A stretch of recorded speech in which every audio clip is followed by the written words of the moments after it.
Good afternoon. It's me, Kevin. And as usual on a Wednesday, it's John. John, how are you today? I'm very well, mate. Very well. Absolutely beautiful day. Freezing cold. Bitter, but still a beautiful day. I've got a lovely view out my window that I'm looking at just now, so I can see the viaduct and the 18 arches out my back window, which is lovely. If there weren't a load of other houses in the way, this house would be worth a fortune. It would be worth a fortune, wouldn't it?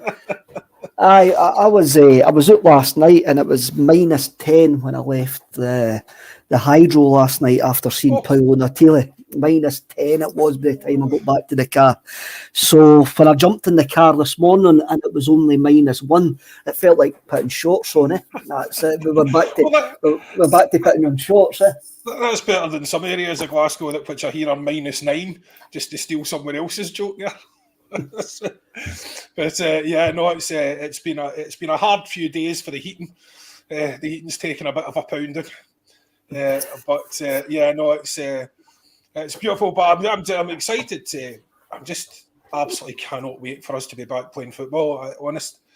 It feels like forever. It feels like absolutely forever. You know. I'm probably not in the same boat there.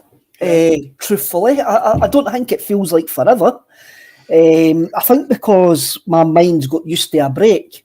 See, around about this time of year, when obviously it's usually later than this time of year, when it gets cold.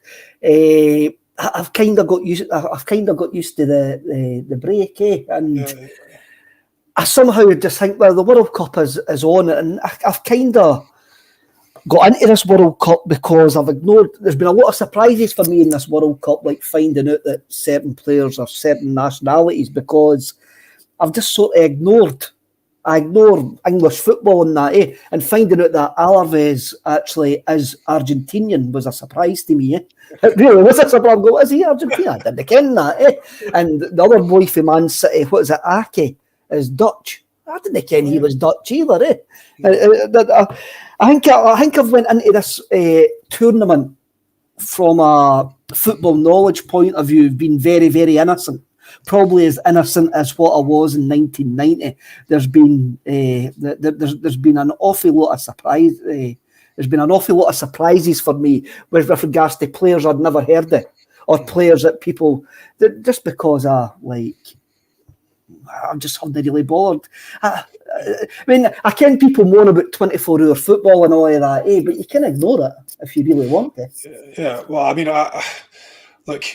I suppose there's the couple of points there. The first point is that I'm probably much like yourself. I used to know everything about European football and English football and all the rest of it, and I just stopped caring. I stopped following it, and I really, it's Celtic, and that's about it. I have no other teams. Paul John asked me once, what was your other team? Probably Celtic reserves. But, if you had to name another team, it would be teams that had a reason to support. So Sunderland was my Uncle Billy's team. And, Crystal Palace, obviously, Dad played for them for 5 minutes. So, if you had to nail me down... Scored a great goal. Yeah. Scored a great goal. Scored a couple, actually. But if you had to nail me down to, what the results were, or what league they were in, I couldn't tell you. Do you know what I mean? I'm really bad at that. The World Cup I've started mainly because I'm not sure I would have done really if it wasn't for the fact there were Celtic players in it. Look, I've enjoyed the football, parts of the football anyway, but I remain resentful about the whole situation. I resent the fact that I have to sit and feel guilty about watching a World Cup because of where it's been held and the inherent corruption of the organisation running it. I really resent that. They've taken all the romance out of it for me.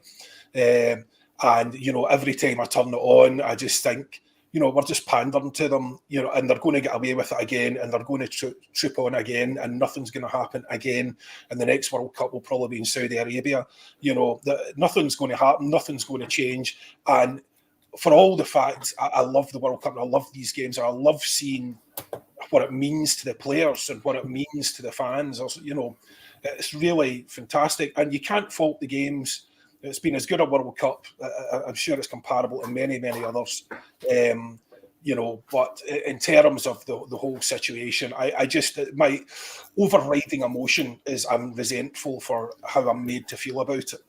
I managed to separate it because I can see, I like the narrative that football can bring, but I didn't like the narrative for UEFA and how it's ended up there. And if we're not going to advertise Netflix, but if anybody wants to watch the Netflix documentary FIFA Uncovered, it is utterly eye-opening and well worth a watch. Sorry, Kev. Just I'll advertise Netflix. I'll put Netflix right on my head if they want to pay me. sorry. But that the documentary you're talking about is dreadful. It's embedded in the culture of FIFA, and it'll take years and years to clean it up. And the president at the moment, Giovanni Infantino, has got no will to actually clean it up. And the next World Cup's in Canada, America, and Mexico, is it? Yeah. And I mean, I was listening to the guy who was the boy who was the director of that FIFA Undercover documentary was on a friend of mine's podcast, Arseblog, the Arsecast, the Arsenal podcast. Andrew runs that. I know him quite well. And I'm glad you clarified that there. Yes. And the guy who made the documentary FIFA Undercover actually says that. He says Infantino's already made waves that a World Cup will be back in the Middle East or in China. He's saying that the American one is an anomaly. And I'm going, did they not actually learn? But that's where his power base is. I mean, if you remember back to that documentary, that was how Havelange got in. You realise that it's one country, one vote.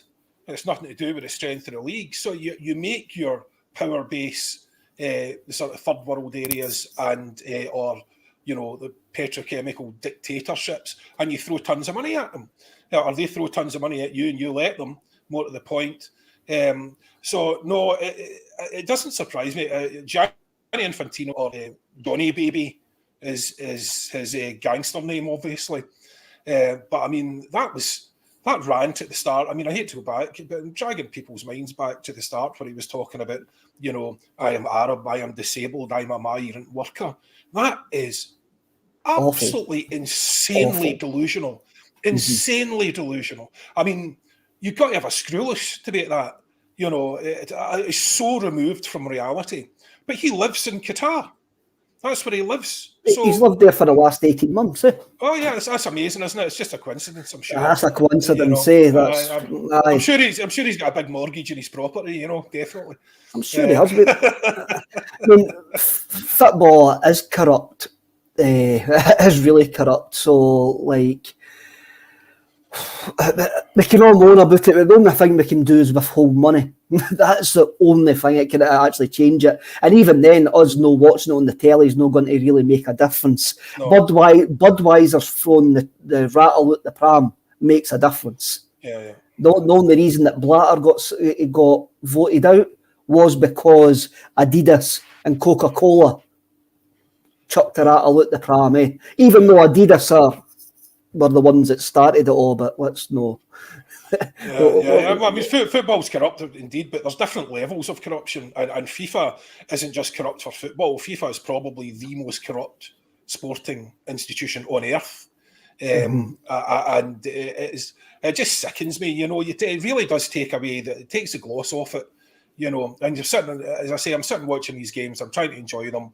I can't separate the two really, as you've said, because I still feel that ultimately, if we walk away from this tournament, all we're talking about is the football. That's exactly what we want. And this is exactly what we were talking about last week about Lowell and coming back to the board and all the rest of it. It's the pink rabbit. It's a distraction. It's look over here.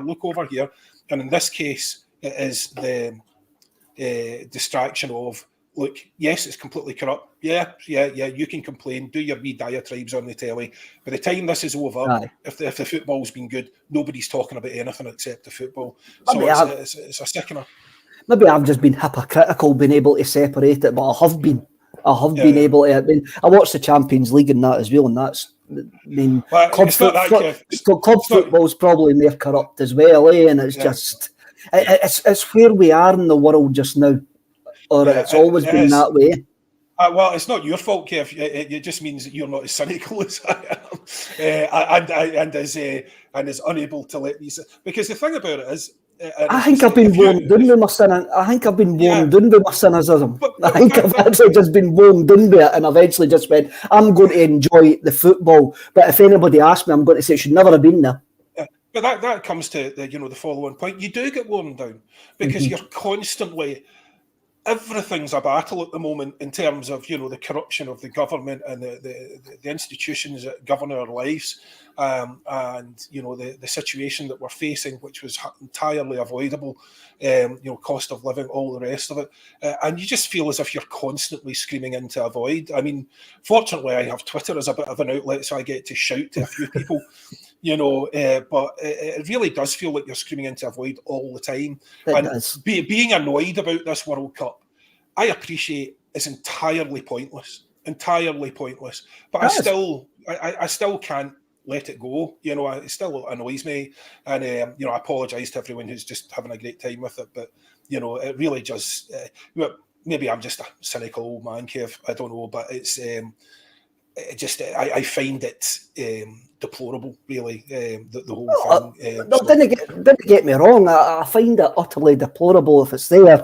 I find FIFA as an organisation utterly deplorable. I find the British government utterly deplorable. I find Michelle Mone utterly deplorable. I find Richard Madeley utterly deplorable. I do find them utterly deplorable, but then the way I looked at it is, I'm not going to make any change sitting in my underpants watching a game of football. No, I haven't got the wealth to make the change that's needed. I haven't got the power to make the change needed. All I can do is withhold whatever funds I give to FIFA as an organisation, which is very, very little. Over the grand scheme of things. And in terms of, I have friends that, we're all into written books and mindfulness and all this sort of stuff. But the one thing, one of the boys said, I'm so switched into the news and stuff like that. And he went the opposite way. He just said, I don't watch it anymore. And I said, well, why not? Don't you want to be up to date? He said, well, if there's something I need to be up to date, I'm sure someone will tell me. And he was infinitely happier for it. And when I go on holiday, the thing I do to actually differentiate going on holiday is I do switch off the news. I don't look at the news because there's nothing you can do about it. And the news, very much like sort of corruption in the SFA and stuff like that, it just does grind you down. You start off your day, you get out of bed, you're in a good mood, and by the time you've gone downstairs and got your coffee, you flick through enough headlines so that you're absolutely raging. So I know. It really does have an actual effect on your mood. So it's not the best idea. I wouldn't recommend it to people. Especially unless you want to end up looking like me. Did I mention I was 25? No. So. No, I wouldn't recommend it. There's better ways. There's better things for your mental health. But that said, again, it's that grinding us down that they rely on. It's a disengagement they rely on to get away with what they get away with. So you feel like when I disengage, I feel as if I'm letting them win.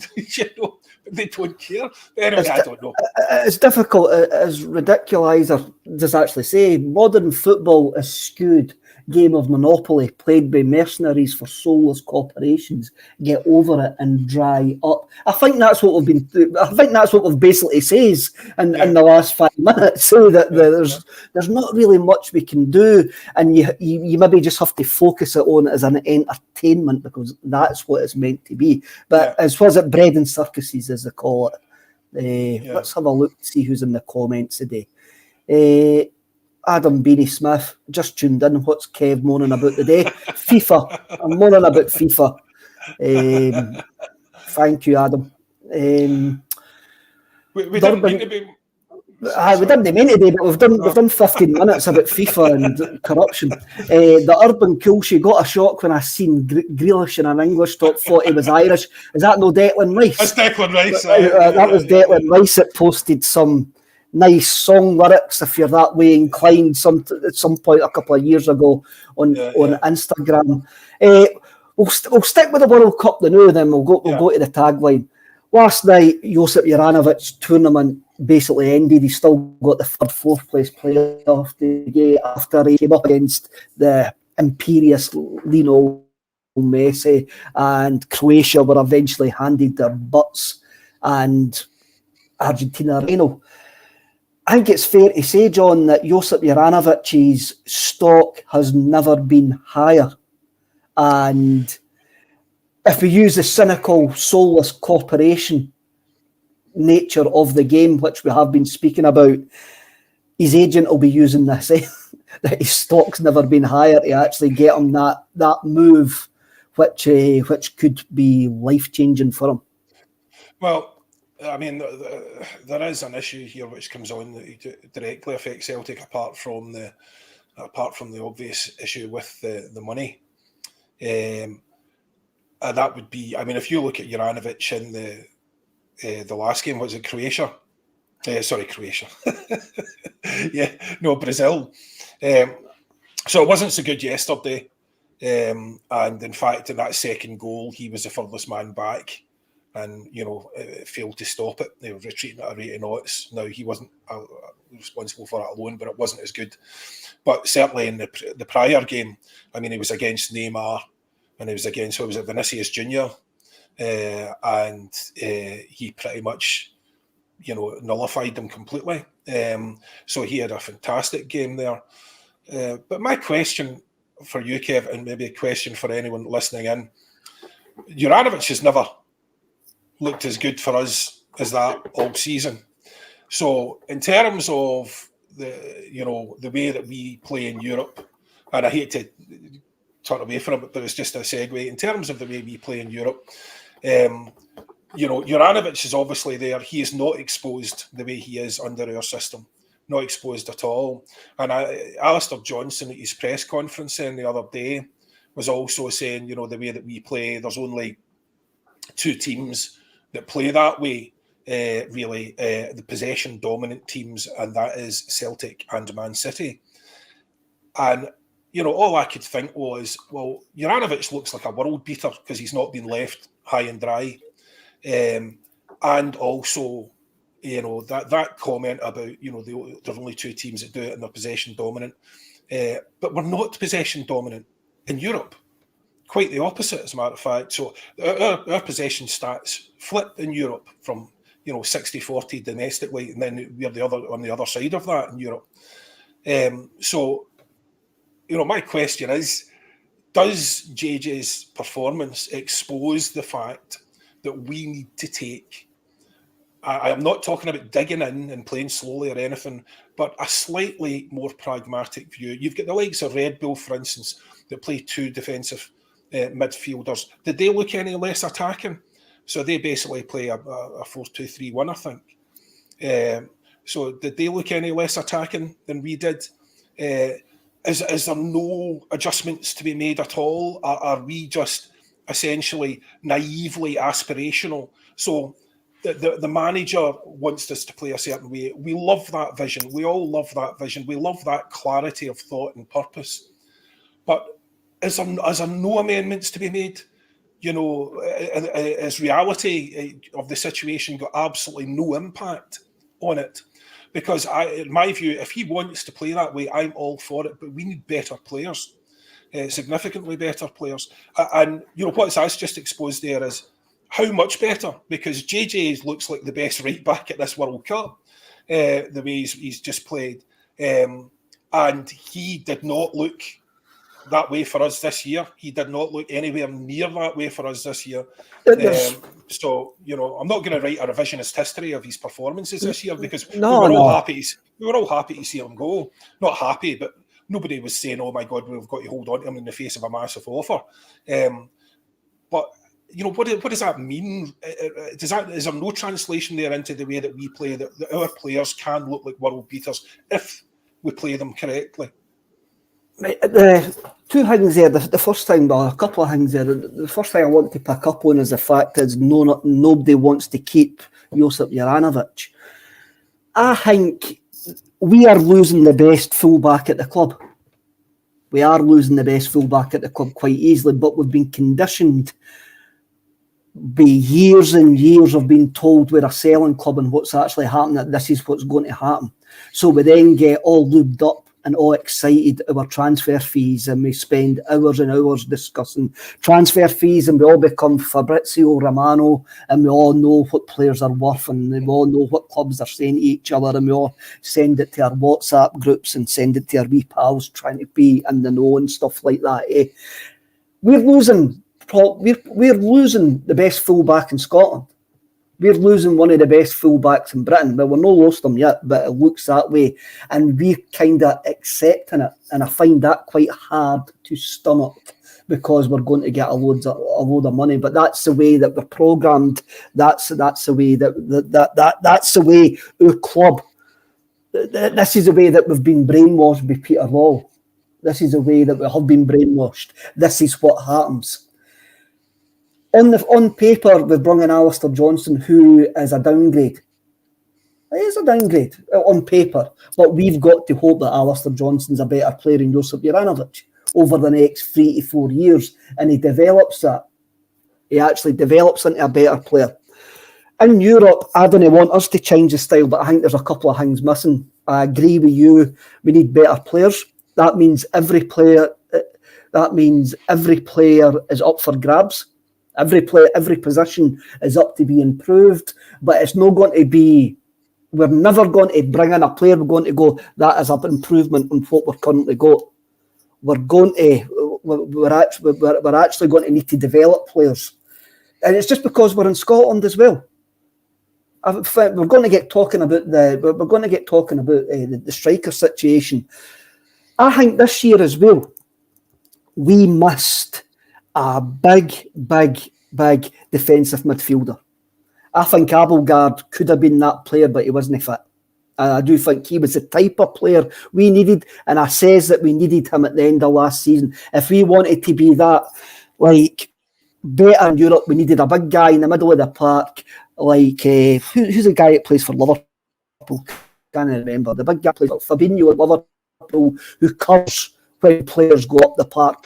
We play this sort of rock and roll football. You need a big defensive midfielder.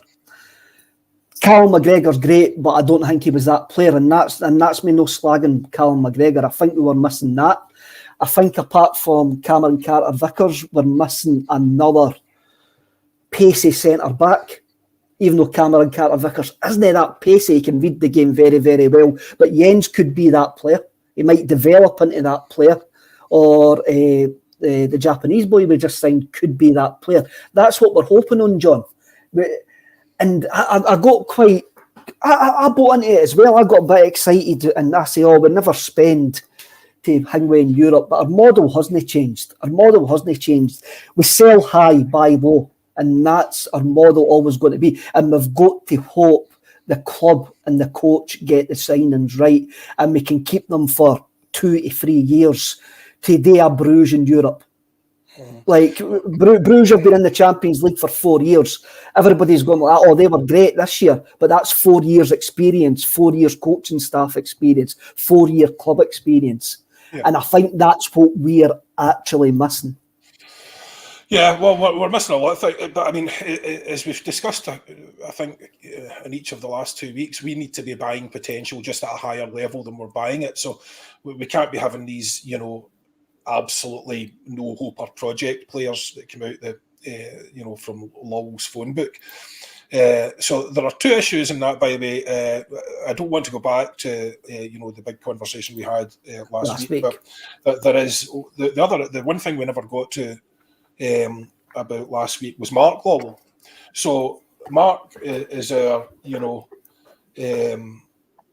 I assume head of first team scouting and recruitment, our unsackable head of first team scouting and recruitment. And what happens when Ange goes? Maybe that's a conversation for another day. So Ange is happy with him just now. What happens if he wasn't happy with him, or he decided that he wasn't doing the job? What happens if a new guy comes in and says that will not do? Who's going to sack the chairman's boy?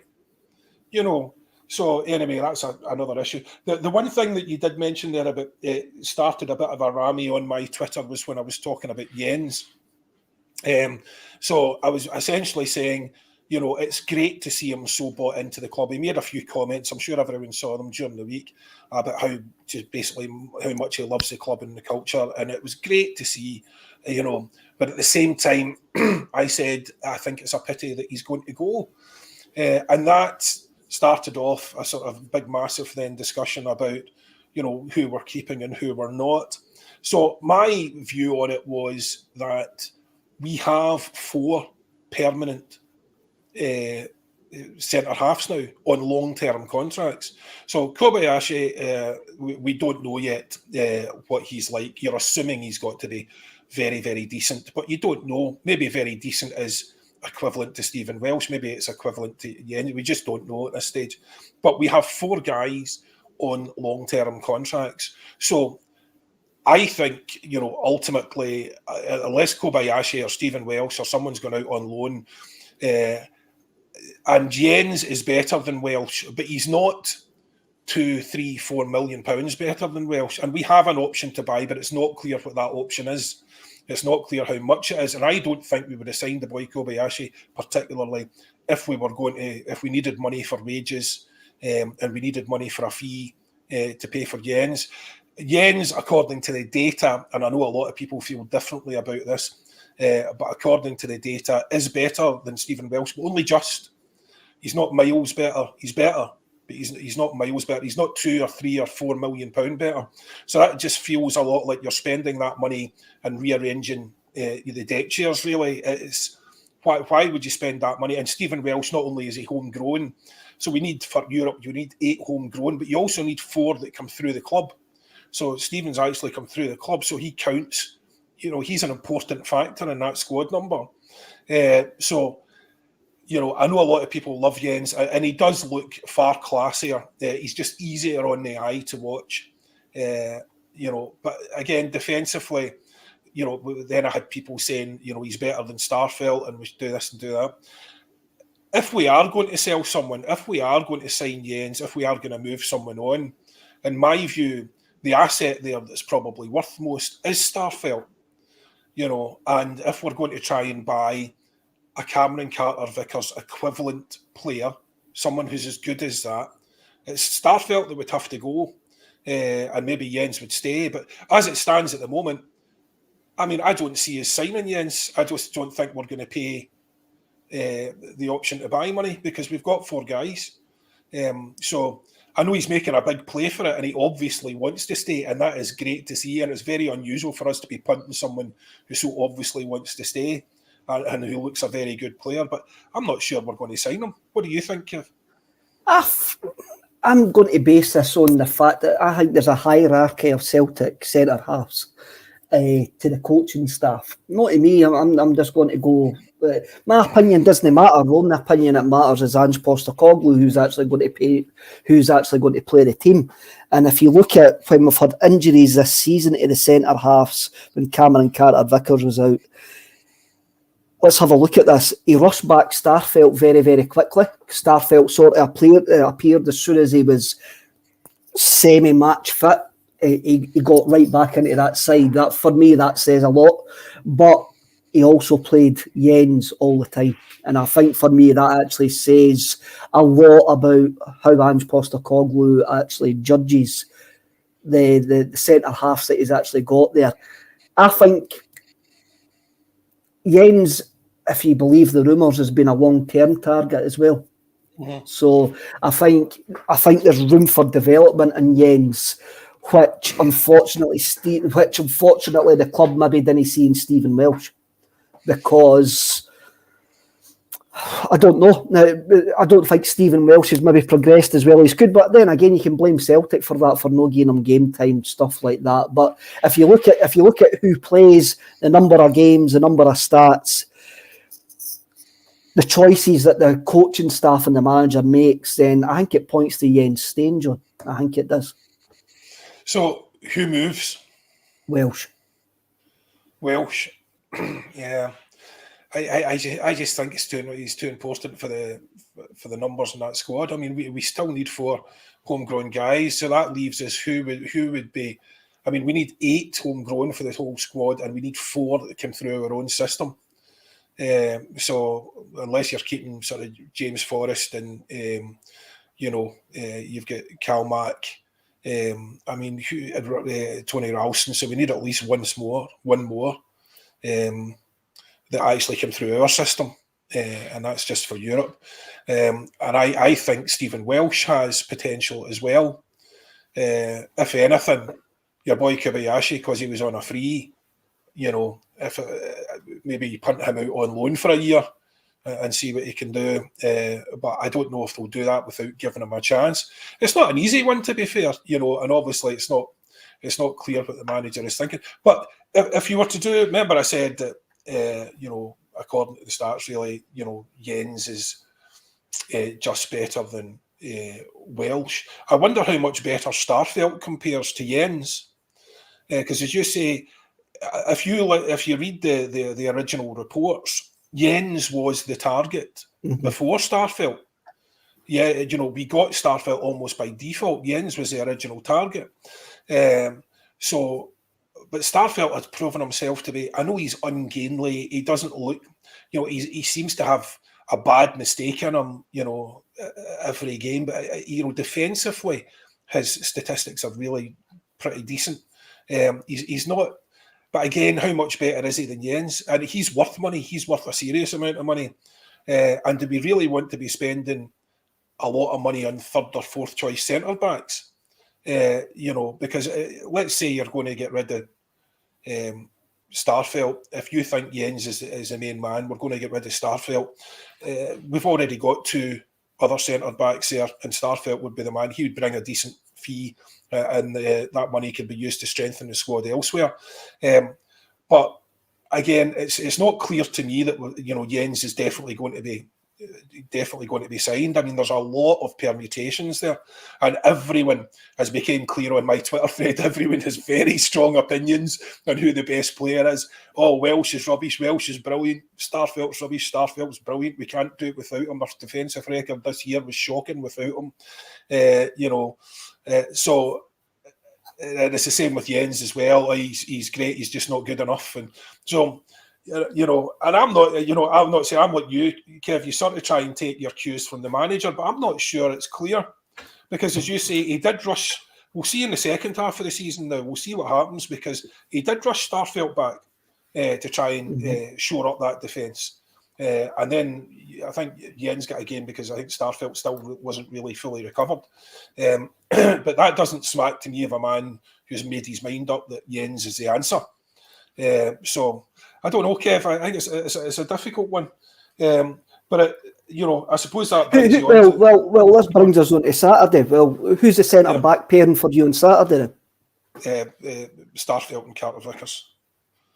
That just automatically, I want to see that back, because the one of the questions when we put out to Twitter about 3 weeks ago, Kev, and said give us your questions. One of the questions was, why can't we keep a clean sheet? Right. So we seem to be, if you remember, leading up to that break, we were leaking goals, but we're winning games, but leaking goals, and the most basic goals, not hugely complicated moves or impressive moves, real basic balls into the box stuff. And that's your centre halves, and I think that's where I'm not sure that Jenz stacks up. But it's difficult to criticise our defence because we leave them so exposed all the time. They're just exposed by the way that we play, but not domestically speaking. It shouldn't be the case domestically, but certainly in Europe we do. But again, that would be my starting. My starting 2 would be Starfelt and Carter Vickers until such times as Starfelt, trips over himself and gives an absolute howler, which, to be fair, he has done in the past. But you're hoping he's settled back as well. But we'll see. Who would you start with, Kev? Again, I'm going to need to agree with you there, John. I think if Starfelt and CCV are fit, both of them start, because I think Ange Postecoglou sees that as his first partnership, and it doesn't really. He does see that as his first partnership, but if Cameron Carter-Vickers is maybe not up to speed after the World Cup, or he hasn't came back, or he's maybe carrying a knock, or if Starfelt is not up to speed, then Jenz is the one that comes in for me. He is the one that comes in. Unfortunately, I don't think Stephen Welsh even comes into the equation when I'm actually thinking about that. And that's the way the manager has played his cards. When you actually have a look at what the manager's done, that's how he's played his cards. His cards have been CCV, Starfelt, Jenz. Yeah. And that's and Welsh is very, very occasionally, if we've got nobody else, steps in. I mean, we're talking about the homegrown stuff. Brian Conway, Law and Vata for next season. There's another one. Big blows on Law and Vata coming in for the homegrown thing. Paddy Laverty. I think Jenz has been kept. That's an interesting one. That's an interesting one. I mean, he says that, but he went down the Gallagher to go to tattooed on his thigh. That's what he actually says there, And on the other thigh, you got like a montage of Henrik Larsson, Billy McNeil on the other thigh as well, So he probably thinks that he is staying. That was a massive play just to try and get kept. Well, I mean, it's only one of two things, isn't it? It's Paddy's right. It's one of two things. It's he either knows he's getting kept because otherwise you're potentially embarrassing himself, or he is trying to make it very difficult for the manager to get shot of him without causing a bit of a fan outcry. He's trying to put back Ange into a corner, which I don't think he's going to do, but it could be just as likely. Paddy makes a good point, because that was a lot of big statements to make about how much you love the club, given the fact that you're only on loan. I know. Potential to embarrass himself there. So, you think maybe he knows something. You know what's going to happen. I mean, the next home game, he's got to be in front of the Green Brigade taking the megaphone, doing the jumping up and down, and like he's got to make sure he's a fan favourite. We can't sell him. That's it. His lips will be sore from kissing the badge. Aye, definitely. The Giakoumakis rumour won't go away. Wee James says on Monday, and he pays attention to stuff like this because he is a proper journalist, unlike me. I'm not a journalist. I'm not even. Sometimes folk question if I'm a football fan, never mind a journalist. But he says that the guy is breaking the rumours in Greece is the same guy that broke the Giakoumakis rumours to Celtic. So he seems to say there's a bit of weight about them. He's changed agent. It says this morning that he is looking for a way out of the club. I noticed on the BBC gossip column, which is about the height where I look, it says that Saudi Arabia could be an option for Giakoumakis, with a life-changing amount of money being offered for the 28-year-old Greek striker. I'm going to bring up Danielle here. Danielle's been very, very vocal in the comments today. He wants away, Kev. Why should we keep him? We've seen that. We've seen what keeping players at our club can do. Danielle was talking about Josip Uranovic there. And now, are we getting into the same?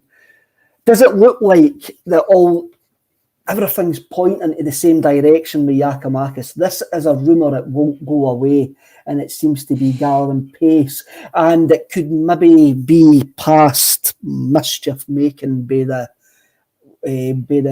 press now, that it keeps on the change of agent, the fact that it keeps coming back every couple of days, the fact that it's coming from Greece and not somebody in Glasgow.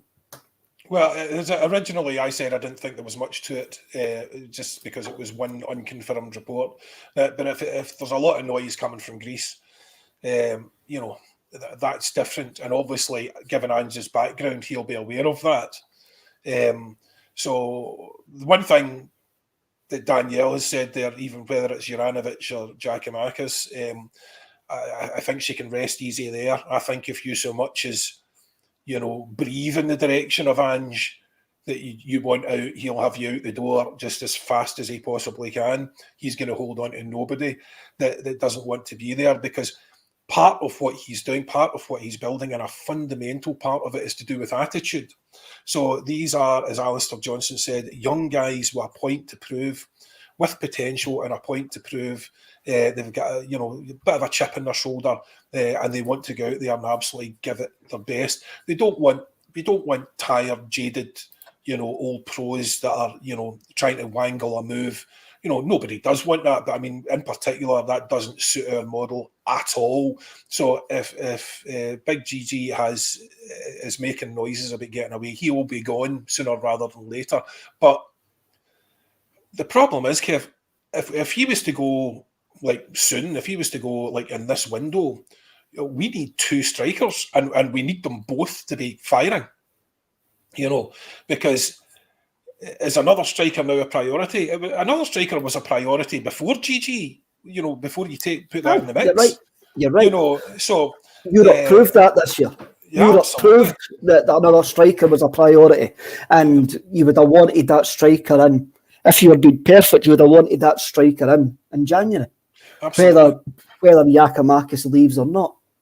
Yeah, because I mean, if you look at, it's easy to sort of look at certain chances in Europe and think, on fire striker would have done better than that. But you've got to factor in, would he have been in that position? What kind of striker is he? All the rest of it. But we did leave a lot on the park in Europe this year. We left a lot of chances out there, and that could very easily have been the difference. In the earlier games of us taking points and not, and potentially going through or not, while Red Bull were still, going through a transitional phase. Now, things weren't quite that clear cut towards the end, but the Shakhtar game, the Red Bull game, not really the Madrid game, but to an extent, because the one thing that remains true in the football is goals change games. So we take some of those early chances, and a lot of them were very early chances, but if you take some of those early chances, it completely changes the game. So yeah, it's not quite as easy as just looking back and saying, if we'd taken that chance, we would have done that. We could have even done better, because, if you take early chances like that, that means they've got to open up. That means they've got to come and attack you. That means that, we get more chances again. So it completely changes the nature and how the game plays out. So it's incredibly important that we have guys firing. And unfortunately, neither Kyogo or Giakoumakis were good enough this year. Now, Kyogo just wasn't on form. Giakoumakis is a different kind of striker. But again, what you saw was, when you only get a couple of chances, you need to be good enough to take them. And that's the difference. If you look at some of the teams going even through in the World Cup, absolutely ruthless. Croatia even, what was it? Against Brazil, I think they had one shot and goal and one goal. That's what you need to be. Those sort of ratios, not as high as that, but you can't. You're not going to get 5 or 6 chances to try and prove your point. You're going to get 1, possibly 2, and you've got to be good enough to take them. Now, this is where the whole thing comes back to buying potential and who you're going to get in, because it's very, very difficult to buy someone at that level who is that ruthless and that clinical, who isn't just a guy that you're buying because he's got potential.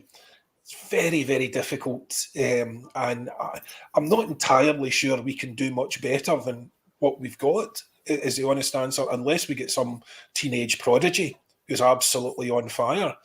I'm not sure how much better we can do in this market, because that kind of guy, that kind of player you're talking about, is the kind of player that every club wants. Absolutely every club wants that guy. Aye. So, where does that leave us? Every club in the world is trying to find that player. Absolutely. Every club in the world is trying to find that player. And I think it's going to be interesting over the next few weeks. If we do bring in a striker, then, Europe, you're going to hope that Ange Postecoglou's learned a lot of lessons in Europe, and I'm always folk are saying like we have to look at domestically. We do need to look at domestically, but we've got to focus on Europe, because if we take care of Europe, the domestic game takes care of itself. Yeah. And that's where our aim has got to be. And so the reason I look at everything at a European standard is because of that. Because if we bring in a guy who's going to take that one chance in Europe, he'll take that one chance domestically as well. That's the way I look at it. But as you say, we're going to need to actually develop these guys to come in, and it's going to be really interesting for me who's the guys that have shot their bullet under Ange Postecoglou, and I think we'll see that over the next 6 months from now to the summer transfer window, who's actually blew it with Ange Postecoglou. And I think we're going to be surprised at maybe some of the players who have blown it. Robert Hyland, bring back a Yeti. Robert, I've barred folk for less. I've barred folk for less for that. I would rather bring back a literal Yeti. Bring back Bio. Oh, dearie me. Daniel F brings up another point. This will maybe Saturday as well. Striker, if Giakoumakis leaves and we didn't bring in another one, could Maeda play as a striker mode till we find someone confident high after the World Cup? I am extremely confident, and I've said this on a number of occasions, that Kyogo, Giakoumakis and Maeda, we will be the biggest club they ever play for. For what I've seen, I love them all. I'm not slagging them, but we will be the biggest club they ever play for. And that is just the reality of the football that we are. I think you're bang on there, Kev. I couldn't disagree with that. And again, this is no slight on the players. There's no slight on them at all. But I just I don't see them going on into that next level and I think any money we get for them will be reflected by that. The one thing I'd say about Maeda, I mean that's a fair point and confidence high, but he did score a very good goal. But I mean, as we have seen this season again, wasteful with chances, and he has tremendous qualities. Obviously, qualities admired by both Ange and the Japanese manager, and you can see why the Japanese manager was playing him. He is relentless. He is a pest. Even the commentators in those games who'd never seen him before were taken aback by how much of a pest he was, how he wouldn't stop. They said you would not want to play against that guy. So you have to factor that in, but you also have to factor in, his goals, they've tended to be sort of scrappy affairs and, scuffed and, not really what you're, not some of Kyogo's better strikes, put it that way, but again, if Maeda could finish at a higher level, if he can, improve that part of his game, what a player he would be. What an absolute player he would be. Because he's got everything else.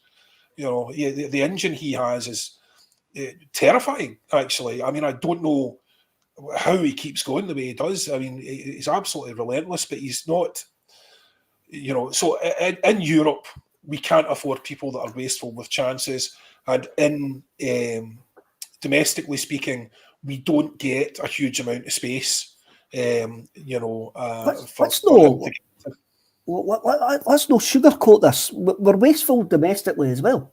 We are wasteful domestically as well, and that might come back to bite us starting at the weekend. It might not, probably won't, but it could come back to bite us at the weekend. Fiji's Tona, biggest club any of the current squad will play for, Kev, including Uranovic. Oh, I think Uranovic, if he does move, could get a sort of Karol Pabowski move to Man United. I remember Pabowski played well in Euro 96 and ended up going to Man United, and you were all going, why is he ended up at Man United? Because he played four had 4 great games for the Czech Republic. I think Uranovic might get a strange move out of this World Cup. And it might be, I mean, they're not going to be a bigger club in our eyes because we've got green tinted specs on. And I touch my specs when I say specs. That's some. I saw he was they'd linked him with sort of Atletico Madrid. I just a wee bit of a story. I don't think Atletico Madrid are a particularly nice or good club. They're very, very corrupt. They have a lot of bad stuff that was going on in the past in terms of essentially criminal funding of the club. They are extremely dodgy in that respect. Now, you'll remember that Atletico and Real played in the final, 2014, wasn't it? So, and the final was in Lisbon. So they invited the Lions to go to that game. And my dad's wife wasn't well at the time, so he needed someone to go with him. And I bravely volunteered, Kev, to go on this all expenses paid trip to Lisbon. It was tough. Got to tell you, it was tough. But apart from the fact that it was a fantastic trip, the one thing that happened on it that was really weird was Neil Lennon had just been let go a couple of days before, but he still came on the trip, right? So he was technically there as the guy who'd been appointed by Peter Lawwell, and there was lots going on around how awkward the whole situation was. It was weird. But I had taken 1 or 2 refreshments at the bar. Never. I know. It was a rare occasion. It was a day that ended in Y. So I had a couple of sherbets, and Neil Lennon was there, and we were talking about who was favourites for the game and stuff like that. And I started going on a very podcast-like rant about how corrupt both of the teams were, and they were both a disgrace, and they were absolutely outrageous that they should be in it at all, given how corrupt their level of funding was and all the rest of it. And I then sort of press ganged Neil into a photograph with myself and my dad, and he looks very confused in that photograph because I was just basically I don't think he was used to sort of being ordered around. I was like, over here, come on. I was, so whenever I think of Atletico, I always think of that situation. But what I would say about Celtic was that was an unbelievable trip, unbelievable. And we went for dinner in that hotel that the Lions went to the night before the final in Lisbon, which is a beautiful place, absolutely sensational place. And there was, loads of good functions and stuff on. And my dad back then was still fit. He was probably the fittest of people on the on the bus, and Big Tam Gemmell wasn't well, and Billy had started getting not well, and so he was the best of them at that point. Funny you should mention Tam Gemmell. This was a day in 1971 when he was sold to Nottingham Forest. Is that right? Aye, when he was sold to Nottingham Forest. I saw that on Twitter. I saw that on Twitter this morning. Marky Mark 67. We should look at some of the Moroccans. Marky Mark, I sit above the standing section at Celtic Park. There's enough Moroccan at Celtic Park. I can tell you that with the smell. So, no that Moroccan smell for anybody who thinks, but those who get that joke will get that joke, hopefully. Couple of folk in the comments, John. Haskabanovic through the middle. Billy subs grand. Yes. What about Hackshaw through the middle, Kev? Yes. And Antonius Vorias. If nothing changes with the strikers between now and the European campaign, I would try Forrest or Haka at centre forward. I just think they have better composure in front of goal. Yeah. John? I would. I mean, I've said this before. On here, I would be so keen to have Haksabanovic in the side. I'd play him at the sort of tip of the midfield if necessary. But if you're asking me, would a Jota and who would we play on the right? Let's say Abada, for talk's sake, and Haksabanovic through the middle. Would I be happy with that? Yeah, I absolutely would be happy with that, because if anything, Haksabanovic has shown, as exactly the commenter just made, sorry, I missed his name, the commenter just said there, he has shown real composure on the ball, and he looked, from the very first time he played, that's one of the things you could say about him, he looks composed, he looks skillful, he looks calm, he's got that low centre of gravity, like, that Messi type centre of gravity, and pleasing on the eye. Yeah, exactly that, and he looks the business, and I really like him. I rate him as well, and I'm surprised. I think it's just because distribution of resources. I think because himself and Jota are also the two best wingers at the club, that you want to get them on the pitch and then get one of your strikers in there. But if we were misfiring, as I say, I'm not sure why he hasn't been moved into that position before. Because to me, it looks like he could play it no bother. Now, he doesn't have, certainly in a congested environment, he looks like he could play it no bother. Certainly domestically, he does. In Europe, you would think that you need someone with like Kyogo's pace a bit more. Mm-hmm. He's not fast, Giakoumakis, which is pretty much the only reason I think we have him. Because otherwise, if he had Kyogo's speed, they'd be worth about 20 million. So no, he looks like a great player. I just want to see him on the pitch. Is where I want to see him. I don't want to see him coming off from the bench. I think he plays on Saturday. I think he starts on Saturday. There was a question came in, and I'm sure it is here somewhere. I'm sure I did. Ryan Kelly. I did mark it, Ryan. Who do you all think will come back from this break a better player, and who do you want to come back a better player for the Hoops? I think Haxa comes into that. I think we're going to get I hope we're going to get a fantastic second half of the season from Haksabanovic. I really do, because I don't think we've seen the full potential of him. And I think this break and another wee mini pre-season that they had in Australia, then they went to they went to Portugal, is going to actually done them good. Another player I'm going to say is going to have benefited from this. I think we'll see Abelgor.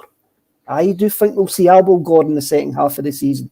I don't know how he's going to fit in, but I think he's going to get a chance to stake a claim. Either that, he's really, really blew it. Yeah, I don't know. I think you've maybe get more chance of staking a claim in the gold mines of Alaska. I don't see it.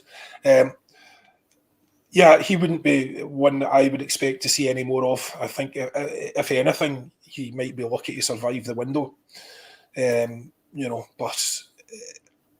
I don't suppose we're going to. I mean, he's only on loan, so I don't suppose we're going to get a shot of him now. But hopefully the break has done Callum McGregor the world of good. Mm-hmm. I know it's an enforced break, but I mean, we run the legs off that boy, and he is. He has been consistent for us for so many years now, and he's put so many miles on the clock, honestly.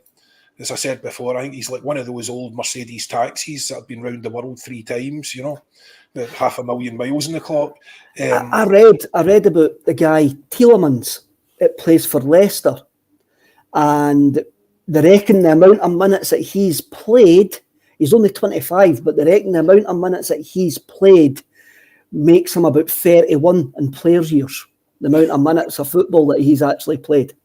And I got me thinking, what's McGregor going to be then? McGregor's going to be my age. McGregor will be getting his bus pass in players' years. I mean, good Lord. I mean, if that's a thing. We have run the legs on him for years now. And the fact it was a sort of mentioned as a point of pride when it should have been a point of embarrassment, from the club. Saying, he's played more minutes than any other player in Europe. Well, that's not necessarily a good thing at all. But I hope Callum's had a good rest. I like to see him back. The majority of guys, I think CCV might come back with a bit of a chip in his shoulder, having not got as much game time as he probably thinks he should have done in the World Cup. And I think that can only be beneficial to us. In terms of the rest, I think Jota, because he was back from injury, I think Starfelt because obviously he was just back from injury. So, I'm confident about the second half of this season, and I'm really, really, really looking forward to getting started. What did you make of that result? Completely irrelevant, Kev, would you say, the bounce game against Rennes? I saw the score. Haven't even watched the Celtic TV goals. I saw them coming up there. They came up on my YouTube notifications, and I didn't watch. It was a bounce game in a public park. That's what it is. It's no, you can't put any weight to what happened in that game whatsoever. No weight whatsoever.